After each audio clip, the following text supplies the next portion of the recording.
Bom, queria aqui iniciar com o Henrique, né? O Henrique vai apresentar um trabalho para que a gente possa, num segundo momento, gerar toda a discussão aqui. Estou aqui também com a Janaína, representando, né, o setor do alumínio, né? E dessa forma a gente vai aqui evoluir no nosso bate-papo, mas eu já queria já passar a palavra para o Henrique, para que ele já possa fazer essa apresentação e dessa forma a gente fazer aqui o nosso debate.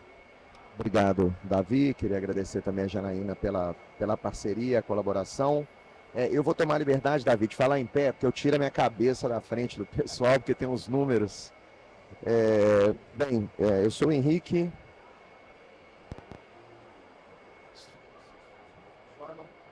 Isso aqui funciona? Funciona. Acho que é melhor você falar nesse microfone, Henrique. Nesse aqui é melhor? Tá bom. Pessoal, vocês podem colocar a apresentação para mim, por favor? Meu nome é Henrique, eu sou cofundador, diretor da Way Carbon. A Way Carbon foi a empresa contratada para realizar um trabalho de inventário setorial e começar a tocar a superfície das oportunidades de descarbonização do setor de alumínio. A gente tem feito isso para muitos setores, né? A gente orgulhosamente aí apoiamos a Biquim, apoiamos o IBRAM, apoiamos o IABR, né? Sempre tentando ajudar a indústria brasileira nos seus desafios de descarbonização.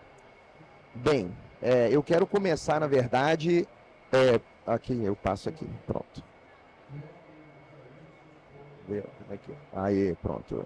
Eu quero começar, na verdade, agradecendo essa turma que está no painel, porque esse trabalho só foi possível pelas trocas, pelo engajamento, né, pela colaboração que a gente teve das empresas do setor, que foram muito abertas, né? Esse é um trabalho, a qualidade, o resultado do trabalho não tem só a ver com a capacidade técnica da Way Carbon, mas principalmente com o engajamento, com a abertura, com a transparência, porque muitos dados primários foram fornecidos para a gente poder chegar no resultado, né? Então, qual é a emissão do setor de alumínio no Brasil? A gente conseguiu montar uma série histórica de 6 anos, né? A gente estava bastante interessado em avaliar essa série temporal de resultados. Então a gente vê uma variação importante do setor, né? Eu não vou ficar entrando aqui em detalhes, mas eu quero chamar a atenção para 2 pontos, né? A relativa pequena representatividade do setor de alumínio no Brasil pelo seu tamanho em relação às emissões globais de alumínio, né? Os números estão ali. Então o setor emitiu em 24, 8,5 milhões de toneladas, né? E aí, quando a gente olha para essa série temporal, eu queria destacar como o setor ganhou em eficiência nesse período, né? Então, apesar, né, se comparado com o ano de 2019, a gente tem um aumento de emissões da ordem de 4%, né? A gente teve um aumento de produção de alumínio primário de 71%, de 16% em alumínio e de 5% em bauxita beneficiada. Então, quando a gente olha para esses resultados, né, apesar de um pequeno aumento do início ao final da série, a gente consegue capturar um ganho de eficiência bastante importante. Para quem não conhece os conceitos, né, aqui a gente está falando de emissões de escopo 1, que são as emissões diretas do setor. Eu quero, nesse slide também, chamar a atenção para uma outra questão que é muito importante, né, que a gente olha para o Brasil. O Brasil é essa potência climática, né? O Brasil entrega esse diferencial competitivo para o seu setor industrial, mas a gente também tem seus desafios no Brasil. Então, quando a gente olha para o setor, né? Eu vou depois trazer os dados aqui por etapa produtiva, a única etapa que a indústria brasileira de alumínio emite mais do que a indústria internacional é na parte de mineração, devido às emissões de mudança de uso do solo. Então, aproximadamente 46% das emissões da produção do minério é oriunda, né, de emissões associadas ao uso do solo, mas para todos os outros setores, de fato, a indústria brasileira ela é muito mais eficiente em comparação aos seus pares internacionais. Tá? Quando a gente olha para emissões de escopo 2, né, para emissões de energia, aí, obviamente, né, a indústria captura amplamente os benefícios do Sistema Interligado Nacional Brasileiro, uma intensidade climática de emissões muito pequena do SIM, mas também uma exposição importante de variação da intensidade energética desse grid. Então, eu quero chamar a atenção, né, para o seguinte: apesar da variação do consumo absoluto de energia não ter sido significativo na série temporal, a gente teve aquele pico ali, que foi o ano de seca, né, onde as térmicas foram mais despachadas. Então é importante a gente entender também o seguinte, né, como que a variação climática, né, e os impactos climáticos podem também afetar as emissões dos escopos. A gente tende a olhar para risco climático só sobre uma percepção de dano do ativo, de interrupção da operação, mas o desafio climático também passa, né, por esses feedbacks, essas conexões entre a agenda de risco e a agenda de emissões e mitigação. Tá bom? Quando a gente olha para o agregado do período, aqui a gente trouxe algumas médias, né, para exatamente trazer um pouco desse perfil do setor. Então, esse gráfico, na verdade, ele consolida toda a emissão do setor, né, para o período, trabalhando com as médias aí de 6 anos. Né, a produção de alumínio representa para o setor 56% das emissões no período, basicamente que é onde está concentrada a atividade produtiva, né, seguido pela produção de alumínio primário, que representa 26% das emissões do setor, e a mineração de bauxita, 11% das emissões do setor. Tá? E aí eu chamo a atenção para aquele dado, né? Então, assim, na mineração de bauxita, 50% das emissões estão associadas à mudança de uso do solo, né? Prospecções, novas cavas, 25% de emissões de combustíveis fósseis em fontes móveis e estacionárias. Na etapa de produção de alumina, basicamente a gente está falando de processos industriais, né? Com a combustão estacionária representando 98%, e na produção de alumínio primário, né, as emissões de processo correspondem a 66% e o consumo de energia 30%. Eu quero levar aqui para esse slide, antes de falar das oportunidades então de descarbonização que a gente tem no setor. O desafio, né, se a gente pega um cenário de 1,5 grau, um orçamento climático de 1,5 grau, o desafio de descarbonização do setor é muito relevante. Tá? Então a gente está falando assim que para o setor hoje se alinhar com 1,5 grau, a gente está falando de uma redução de emissão de aproximadamente 80% de escopo 1 e 2. Então é um desafio de fato importante. Essa antecipação setorial é importante, um diálogo com o governo é importante, porque não é uma transformação fácil de ser feita. Por sua vez, chama a atenção a maturidade das empresas do setor. Então, assim, se por um lado o desafio de descarbonização é grande, por outro a gente nota o pioneirismo e como o setor tem andado na frente, né? 93% das empresas que participaram do inventário têm algum compromisso público de descarbonização, mas 92% têm um compromisso net zero assumido.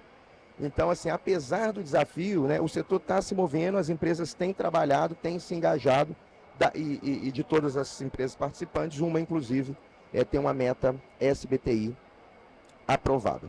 Tá? Então, como o setor pode se descarbonizar, e aqui eu vou, né, a gente caminha também para o final da apresentação para a gente poder discutir, basicamente, a gente avalia 4 oportunidades, né, 4 projetos ligados a cada uma das etapas de produção do alumínio no país. Então, o projeto número 1, né, a primeira curva lá, ele é o projeto de substituição de combustíveis fósseis nas caldeiras. Tá? Então, esse é um projeto que, para este cenário, ele começa a ser implementado em 2030 e ele termina de ser implementado em 2050. E aqui, basicamente, a gente está falando de troca para biomassa, para biometano, para as alternativas também energéticas que o Brasil oferece. E é um projeto que tem o potencial de substituir, segundo as nossas estimativas, 86% do consumo de fósseis no setor. Tá? Em segundo lugar, a gente olha para a eletrificação de calcinadores, é o projeto número 2. Tá? Então, a eletrificação de calcinadores, ele também permite, no processo industrial, fazer uma substituição de combustíveis fósseis no processo. Qual que é o desafio da eletrificação de calcinadores? É uma tecnologia que ela tem um readiness de mercado inferior à substituição de combustíveis. Então, ela tem um potencial de reduzir 16% das emissões do setor, mas a gente ainda precisa caminhar na maturidade tecnológica e comercial dessa tecnologia. Tá? Quando a gente fala para processos industriais no setor, a única oportunidade material seria a captura e uso, ou captura e sequestro de carbono, CCU, CCUS, né, que poderia representar 14% de reduções do setor, né, mas, de novo, com desafio de custo e com desafio de maturidade. E aí eu quero explicar uma coisa que é um pouco curiosa, né? A gente até teve essa discussão. Normalmente, quando a gente monta essas análises de cenários, né, a soma de todos os projetos deveria estar abaixo, né, dos projetos individuais. A soma a soma das partes ali deveria levar a gente. Mas a gente resolveu incluir o quarto projeto, que é um projeto de reciclagem. Então eu quero explicar isso, porque o projeto de reciclagem, na verdade, ele tem um aumento de emissão quando você olha para a curva. Mas por que o projeto de reciclagem tem um aumento de emissão, né?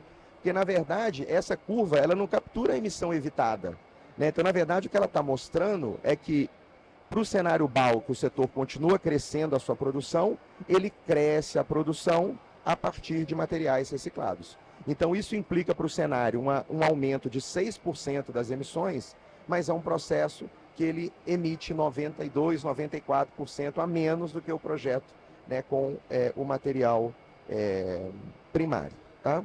Então a gente tem aqui, né, em relação a 2019, um potencial de redução de 36%, e em relação a 22, um potencial de redução de 42% de emissões. É um baita de um potencial, assim, então existe de fato uma oportunidade para o setor. Então eu só quero trazer muito rápido esse detalhamento que a gente montou, já vou passar, né? Então, na verdade, só para explicar, nível de maturidade tecnológica, nível de maturidade comercial e custos, né? Então, assim, apesar do maior potencial estar na substituição de combustível, a gente tem um custo de carbono aproximado de R$ 370 por tonelada. Na eletrificação de calcinadores, que tem uma menor maturidade tecnológica e comercial, a gente tem um custo negativo de carbono, ou seja, é um projeto que traz eficiência de custo operacional para o setor pela substituição de fósseis por energia, né? Então essa troca de combustíveis também permite uma economia para o setor. E como, né, a gente sabe, o CCU aí com um custo de quase R$ 800 por tonelada de carbono no setor. Então, assim, um desafio bastante grande de implementação. E aí, para concluir, tá? Só quero trazer aqui algumas considerações finais, de maneira muito rápida. Opa! Então, é o seguinte, o setor no Brasil, ele muitas vezes, eu acho que a Janaína pode trazer isso em profundidade, né? Muitas vezes mais eficiente que seus pares internacionais, né? Se beneficiando principalmente dessa energia limpa do país, né? Então, isto, por um lado, é muito bom hoje, mas no processo de descarbonização traz um desafio do que pode ser feito adicionalmente. Então, acho que essa é uma provocação, né? Como implementar essas 4 medidas, todas ou algumas dessas medidas. A gente entende que é muito legal de falar de eletrificação, mas a gente tem que tomar cuidado com a variação de intensidade no grid, ou seja, não é só ter energia, é ter energia limpa e ter energia acessível. Então, economicidade, né, em contratos, mas por outro lado, ter energia acessível pode ser mais fácil contratualmente do que ficar exposto a spots, né, de petróleo no mercado. A gente sabe que essa variação é também relevante. Quando a gente fala de CCU, a gente precisa trabalhar ainda em pesquisa, quer dizer, a gente está na maturidade muito ainda inicial para o setor, e a gente pode ter custos associados de logística, né? Então, assim, é uma tecnologia que tem sim seu potencial, mas ela precisa ser aprofundada, tá? E aí, basicamente, né, qual que é a outra parte do recado do trabalho, né? Como que a gente trabalha numa política de economia circular, né, que para falar de reciclagem é muito bonito nos números e muito trivial nos números, mas não é trivial na sua implementação, né? Então, como a gente implementa isso, acho que é um ponto interessante também de escutar da Janaína, né? E também, obviamente, que tipo de política pública, né? Como que o mercado, o painel anterior falou sobre o mercado de carbono brasileiro, mas como que um SBCE pode eventualmente viabilizar esse tipo de investimento, e como também, né, linhas de financiamento, a taxonomia, né, quais oportunidades a gente tem para poder apoiar o setor na implementação desses investimentos, né, que não são pequenos. Tá bom? Obrigado. E agora vamos conversar, que é melhor do que essa falação. E aí vocês podem, por favor, tirar já tiraram. Maravilha. Obrigado, Henrique. Queria aqui elogiar pelo trabalho, né? Trabalhei em conjunto com a ABAL e também reforçar a necessidade de se fazer um inventário bem feito, né? Porque é a partir do inventário que você vai caminhar para um plano de mitigação que seja aderente aí em termos de competitividade do próprio setor, né? Então, não estou falando aqui específico do alumínio, mas acho que vale para todo mundo, né? E uma dificuldade que eu tenho também é de entender a questão das emissões absolutas. cada vez mais a gente vem avaliando que, por exemplo, não sei se foi o caso do alumínio, naquele ano que você citou, que teve um aumento grande de produção, e, consequentemente, você tem um grande aumento da quantidade de emissão também. Né? Isso aí não tem como você evitar. Mas talvez olhar para a questão do carbon accounting, né, de quantidade de tonelada de emissão por tonelada de produto ou prestação de serviço, seria um caminho assim muito mais racional, porque você exclui essa variável de crescimento econômico, de crescimento de produtividade, de crescimento de produção, e de certa forma você aí mitiga esse efeito de ter um cap, e se você crescer, você consequentemente aí supera o cap. As oportunidades, né, também em termos de substituição de combustível, eletrificação, o CCUS ainda está bem caro, né, então existe aí uma dificuldade de implementação, reciclagem aí você já colocou os pontos. Bom, acho que são esses os comentários, né, que assim, a gente teria em termos de avaliação de informações, né, acho que acompanhei também a exposição do Paulo lá do Mundo do Cimento, né, tem um trabalho aí bastante aderente também, bastante inovador, e você colocou um ponto que a gente vem sempre falando em relação aos setores energointensivos, que somos muito mais competitivos em termos de sustentabilidade que esses mesmos setores, né, em países desenvolvidos. Eu acho que isso aí é um diferencial que o Brasil tem, talvez pelo combustível, mas também pelos investimentos que são feitos de longa data na modernização das plantas e principalmente na eficiência. Né? A eficiência é a forma mais barata de você salvar energia, de você reduzir emissões. Mas enfim, vou passar aí para a Janaína. Ela tem aí vários comentários, né, Janaína? Vários pontos de atenção. Mas enfim, sinta-se à vontade aí. Tá ligado? Estão me ouvindo? Bom, primeiramente, boa tarde. Queria agradecer, Davi, aí não só o seu esforço de moderação, mas a CNI e a sua diretoria tem sido fundamental para apoiar não só a indústria do alumínio, mas acho que todos os setores energointensivos. A gente está aqui com o Paulo, está faltando os nossos outros setores pesados aqui. A gente tem uma luta que é realmente quando a gente fala o conceito de transição justa, ele traz vários elementos, e um deles é o poder de você crescer, desenvolver, levando em consideração as especificidades de cada região, de cada país, e também a nossa trajetória histórica. Então, no caso do alumínio, acho que um dado extremamente importante que o Henrique trouxe é que, sim, nós tivemos um aumento de 4% em relação às emissões, num período em que nós estávamos revertendo uma trajetória de desindustrialização. Isso é um ponto extremamente importante que a gente precisa colocar aqui.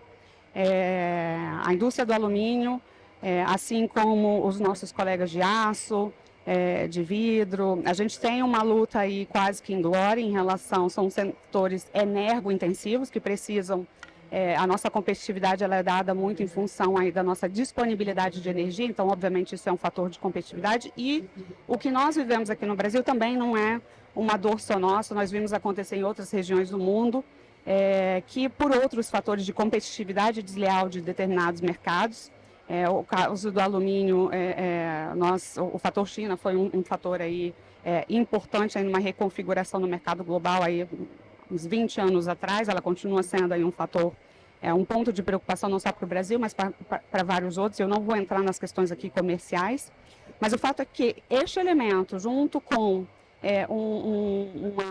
uma trajetória em que nós vimos de escalada dos custos de energia que superaram, no caso do alumínio, por exemplo, 220% num período ali de 10 anos, e dependendo do portfólio de suprimento de uma empresa de alumínio, esse custo ele pode variar entre 33% a 70%. Então, isso é extremamente significativo. Mas nós estamos podendo contar uma história diferente de uma indústria que tem demonstrado resiliência para seguir competindo.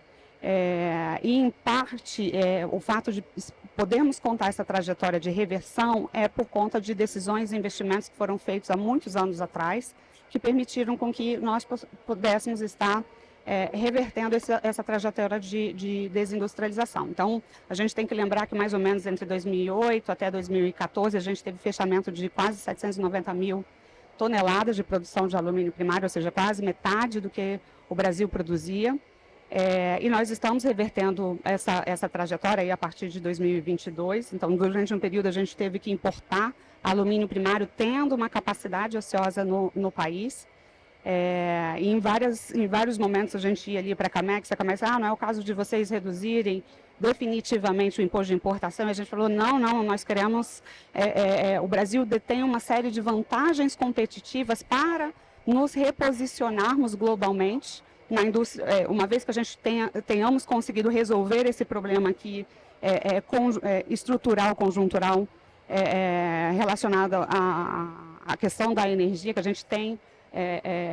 A gente não tem problema de falta de energia, a gente tem um problema de custo de energia, de encargos extremamente altos, mas nós temos uma série de ativos que o que a gente está vendo acontecer agora no mundo, nos Estados Unidos, na União Europeia, é justamente porque eles não têm esses outros elos da cadeia. Então, nós temos a 4ª maior reserva de bauxita, nós somos o 3º maior produtor de alumina, nós já ocupamos a 6ª posição no mercado global de produção de alumínio primário, caímos para a 15ª e, olha só, a gente está conseguindo recuperar. Então, a gente foi para a 12ª, 9ª posição, e aí com um aumento, né, escalonado, porque você não religa um forno de alumínio de um dia para outro, os meus colegas da Alcoa estão ali do outro lado, grande parte aí desse esforço está relacionado também com o religamento da Alumar. Isso não acontece do dia para a noite. Então, assim, é um setor que ele é intensivo em capital, ele precisa ter fonte de energia e precisa ter tecnologia, dependendo do tipo de tecnologia utilizada, uma vez desligado, você não consegue religar um forno. Então, é basicamente necessário você investir numa nova planta. E aí, dentro desse contexto, a reciclagem ela veio a ser, assim, ter um papel predominante, fundamental e que a gente precisa reconhecer, não só do ponto de vista de suprimento de metal para o Brasil, mas também em relação aos impactos sociais, econômicos, ambientais que ele gera. Então, hoje, o Brasil já tem um consumo de produtos de alumínio proveniente da reciclagem da ordem de 60%, enquanto a média global é 33%. A gente tem casos de sucesso, que são referências, como é o caso, por exemplo, da reciclagem de latas, mas a gente tem que considerar que a reciclagem de latas ela é um volume ali dentro de todo esse de sucata, então por isso o número que a gente gosta de dizer considerando todo o consumo de produtos de alumínio no Brasil, hoje 60% já vem da reciclagem. E aí quando você olha dados internacionais, que você tem uma projeção de crescimento da demanda da ordem de 40% a 55% até 2030, da onde que vai vir esse alumínio? Quais são os países que têm condições de investir em produção primária? Que tem uma cadeia verticalizada, que tem todos esses insumos. Então, a gente está vivendo uma nova geopolítica de reestruturação de cadeias. No caso do alumínio, a reciclagem é um ativo estratégico. Então, o Henrique trouxe aqui uma série de dados, o inventário. Ele é um trabalho que foi feito em colaboração com a Way Carbon, com o apoio da CNI, do MIDIC, do Euroclima. Você mencionou, por exemplo, os desafios que a gente tem na parte de mineração. A gente já tem um novo estudo mapeado para ser feito justamente para entender aí os desafios na parte de quantificação. Mineração de bauxita, diferente de outros, a gente acaba tendo um uso maior do solo. Mas, por outro lado, a gente consegue ter também técnicas de reabilitação mais ágeis e a gente consegue ter uma devolução aí muito mais rápida também. Mas sim, tem uma utilização maior do solo, diferente de outros tipos de mineração que você tem uma cava mais profunda. A bauxita você tem uma mineração que ela é um pouco mais superficial. Então, sim, a gente tem uma série de desafios. Nós fizemos, acho que esse retrato, esse estudo, ele é um diagnóstico, ele é uma fotografia, pegando um período do tempo, que aqui 2019 até 2024, infelizmente ele não pega todo o esforço que foi feito. E foi isso que você mencionou, né, Henrique? Assim, o desafio nós já estamos na frente, nós já temos um número, e aí o difícil é como que a gente se mantém alto quando você já está numa alta performance. Então, a gente tem que lembrar que essa performance ela é fruto de decisões que foram tomadas sobre... a gente tem empresas de alumínio que entraram no segmento de mineração. Elas não eram empresas de mineração, elas entraram porque era um ativo estratégico. Elas fizeram investimentos em autogeração. Então a gente tem empresas que têm consórcio, participação em várias usinas hidrelétricas, e aí eu vou participar muitas vezes de algumas discussões internacionais, por exemplo, no âmbito do Fórum Econômico Mundial, tem aquela iniciativa do First Movers Coalition, em que eles falam quais são as soluções que a gente deve fazer, e muitas vezes eles vêm com soluções importadas. Então, porque na Europa, eles não fizeram o dever de casa, de investir em geração. Então, aí eu cheguei a ouvir, por exemplo, uma discussão, mas não vale o investimento porque o Brasil foi beneficiado por uma série de recursos hídricos, e a gente falou assim, não, mas essas usinas hidrelétricas não se construíram sozinhas, tem investimento ali da indústria do alumínio. Então, isso é importante a gente reconhecer na hora de valorizar o produto. Temos sim desafios de ordem tecnológica, porque algumas tecnologias elas já estão no mercado, mas elas ainda não têm escalabilidade, ou elas vão exigir bastante investimento para que elas se tornem escaláveis, e aí é onde a gente entra os nossos desafios em termos de políticas públicas, de atrair investimento, de orientar quais são essas tecnologias. Mas eu diria, acho que um dos grandes takeaways deste estudo é o fato,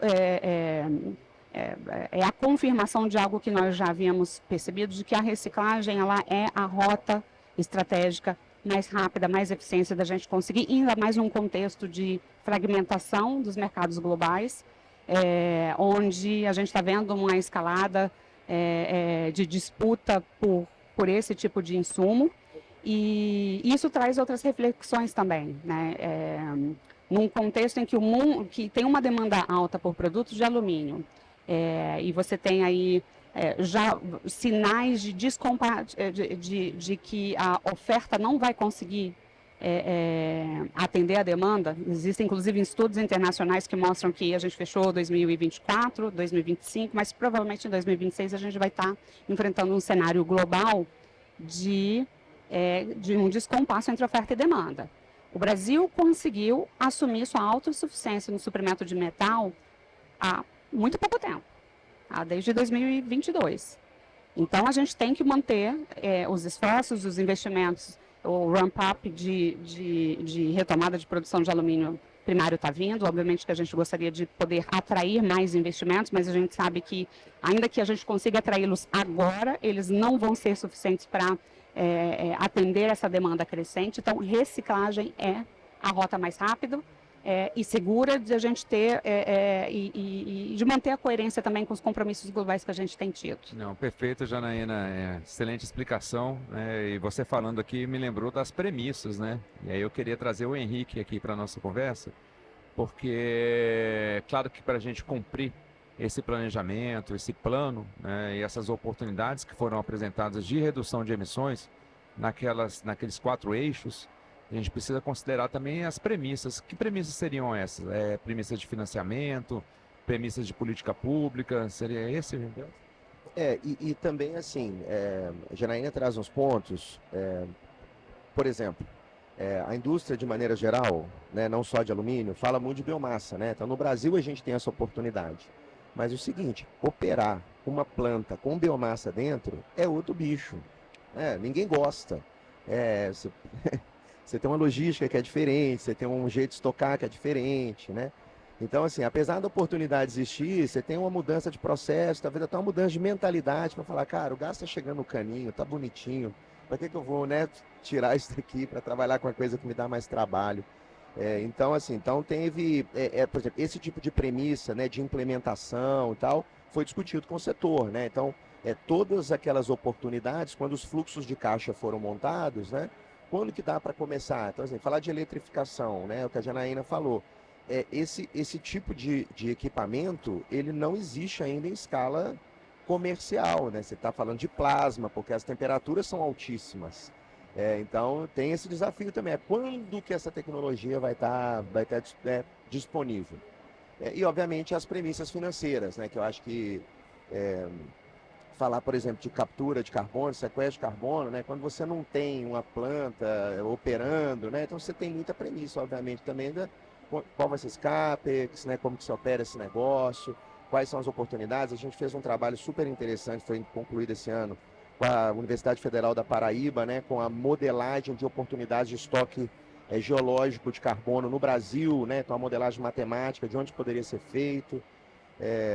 Então, sim, essas são as questões. Tá, e esse inventário ele é fundamental para relacionar com outras discussões que estão acontecendo, né? Tem a parte de taxonomia, né, que o setor de alumínio está envolvido, assim como outros setores. A gente tem a definição dos caps dentro do mercado de carbono. Como é que vocês enxergam aí a contribuição desse trabalho para a evolução na interação com outras políticas públicas? Nós entendemos que esse trabalho ele vai ajudar a trazer, digamos assim, a amarração entre várias políticas públicas, porque a gente sabe que, por exemplo, a gente fez todo um trabalho aí em conjunto com a CNI, com o Ministério da Indústria e Comércio, na definição dos planos setoriais de mitigação para a indústria. Tem todo um trabalho também da definição das NDCs, nas quais elas devem estar ali sendo refletidas. E agora esse trabalho ele vai se desdobrar em várias outras políticas. Então, como você mencionou, a parte de taxonomia verde, que é para ajudar a direcionar os financiamentos para acelerar essa transição, esse esforço de descarbonização. É óbvio que grande parte do investimento vem da indústria, né? Então, esse investimento em inovação vem da indústria. A indústria ela não fica esperando ter, e a gente sabe da realidade de cada país, a gente sabe da realidade de restrição orçamentária que existe também de um país com desafios demográficos, sociais, econômicos e fiscais, a gente pode falar também. Então, é uma luta que a gente tem que trabalhar, mas, assim, existem coisas, sim, que podem ser feitas. Então, uma delas é a gente garantir essa coerência entre política industrial, com a coerência com as políticas ambientais, e também a coerência com a política comercial. Então, a gente está falando aqui, vou dar um exemplo, a gente está falando de reciclagem. Reciclagem é uma rota estratégica. Então, a gente está tendo uma discussão no Ministério do Meio Ambiente que fala sobre estabelecimento de metas cada vez mais audaciosas com relação ao cumprimento de índices de reciclagem, de conteúdo reciclado. E aí você tem políticas dentro do MIDIC, por exemplo, o programa Mover, que também está trazendo isso, e a indústria, ok, nós queremos estar juntos. E aí, de repente, a gente começa a ter um surto de exportação de sucata, que está saindo por uma questão conjuntural global. Obviamente que ninguém quer restringir os fluxos de comércio, mas aí a gente começa a olhar o que está acontecendo no mundo e quais são as medidas que os outros países estão tomando. E aí você olha que de repente você tem aí um conjunto de 22 países adotando algum tipo de medida de restrição que varia entre a mais restritiva, que é a proibição de importação, uma sobretaxa, e outras questões de licença. E aí a gente precisa ter essa discussão aqui internamente. Então, mas a gente entende que ela é complexa e, de novo, a gente não quer restringir fluxos de comércio, mas a gente precisa garantir que haja coerência entre as políticas. Se a indústria nacional, que está investindo em rede de coleta, em capacidade de reciclagem, para atender as metas de conteúdo reciclado e índice de reciclagem dos seus clientes, de vários segmentos, para atender a um compromisso, e de repente começa a faltar esse insumo, que não é um resíduo, a gente não está falando só de resíduo, a gente está falando de um insumo estratégico para transformação nacional. Isso é a nossa vantagem competitiva. Aí a gente está fazendo trabalho junto com a BDI para trabalhar na rastreabilidade. Ou seja, isso é uma iniciativa que não existe em nenhum lugar do mundo. Nós estamos fazendo, a indústria é parceira do governo nesse sentido. Isso mesmo é algo que a gente precisa para a gente poder avançar em discussões sobre formalização.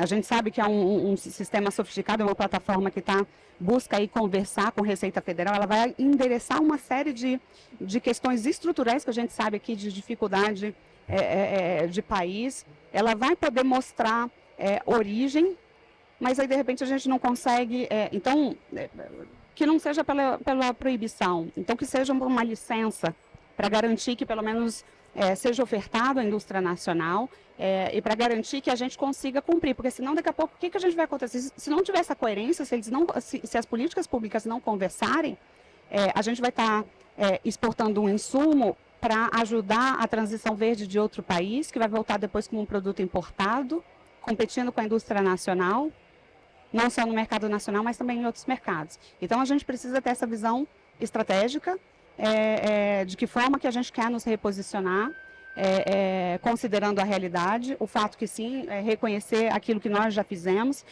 a indústria sabe que nós já estamos bem, não, a gente ainda tem muito a fazer, mas a gente precisa reconhecer essas diferenças e adotar medidas. A gente sabe que tem algumas medidas que elas são mais de longo prazo, elas são mais complexas. Então, energia é um problema que nós precisamos endereçar, ela ainda pesa no custo, a gente não tem problema de geração e aí a gente fica...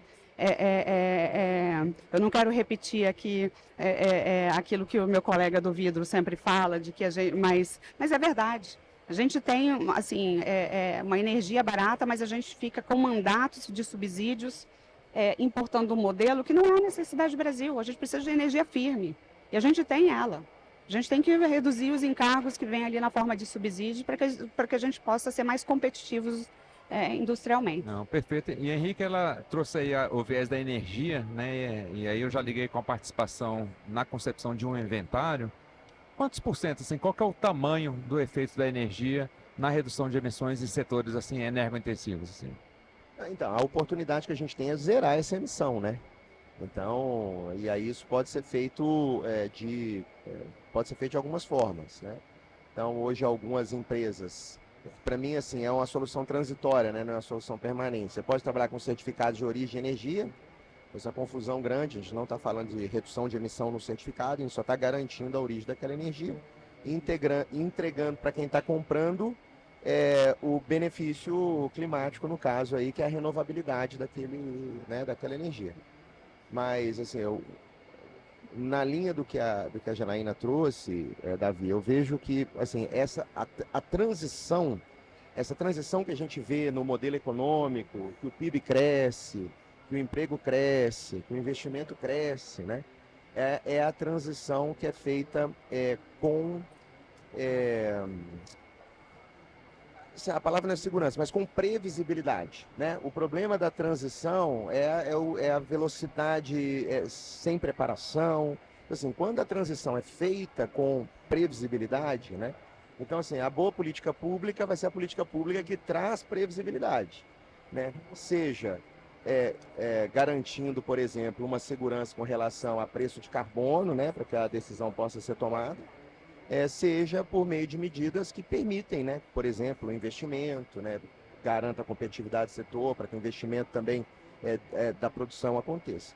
E aí, assim, energia aqui, para mim, o que precisa acontecer também é parar esse subsídio da não renovabilidade. Eu não estou falando de dinheiro, eu estou falando assim, que hoje o sistema, ele socializa a intensidade de carbono da geração, dos ativos de geração, independente se quem está comprando quer ou não quer alguma coisa, né? Então, eu entendo assim, você não precisaria ter um certificado, né? Se o MDIC que faz esse cálculo hoje, por exemplo, separasse, né, a fração da energia, aquela que não é renovável, e talvez o mercado precificasse isso, né, você não precisaria ter toda essa complexidade né? Isso sim geraria, obviamente, um fluxo para os ativos renováveis, um fluxo financeiro, né? Isso gera um benefício, porque a gente tem a oportunidade, de fato, de capturar isso nos setores que são energointensivos. Quando a gente fala de energia, envolve todo um fator de competitividade também, né? Se vale a pena ou não você trabalhar por essa troca, né? A gente teve algumas experiências aí, por exemplo, por tecnologias que ainda não são tão difundidas assim, né? Então, uma troca de um gás natural por um hidrogênio, né? Isso ainda não está tão estabelecido. Tem questão de oferta, tem questão de demanda, enfim. Tem uma série de fatores aí que às vezes a gente precisa pensar também na competitividade do setor, né? E lembrei aqui que a Janaína falou muito dessa palavra, né, de competitividade, né? E iniciou, inclusive, falando que em muitos outros países, em blocos, né, afirma que o Brasil, né, no caso o setor de alumínio, recebeu muitos incentivos antes e por isso que agora, né, precisaria estar economizando, digamos assim, um pouco mais. Mas é isso mesmo, Janaína, a gente tem tanta coisa, né? Eu lembrei até da palavra custo Brasil, né, que foi cunhado na própria CNI, né, e muitas vezes não se leva em consideração essa palavrinha, né? Mas como é que você vê isso para a gente encerrar e fechar aqui nosso painel? Bom, na verdade, o que não é uma discussão sobre incentivo, mas eu comecei a perceber em algumas discussões internacionais, porque o alumínio já tem sido comercializado em algumas. O alumínio é uma commodity, tá? Então, primeiramente isso. Então, ele é comercializado numa bolsa de metais em Londres. E a gente tem observado que em algumas desses mercados ele já tem sido comercializado com um premium verde. E então a gente começou a ter uma discussão sobre, ok, onde deve estar esse prêmio verde? De que forma a gente deve reconhecer esse prêmio verde? É pelo tipo de energia? E aí eles vêm sempre com aquela discussão assim, então você não tem, qual é a expressão? Você não tem agregação, não tem um elemento novo. E aí eles usam uma expressão que o Brasil é um legacy country, no sentido de que nós fomos beneficiados por uma natureza abundante, com recursos naturais. Isso para justificar, na verdade, o fato de que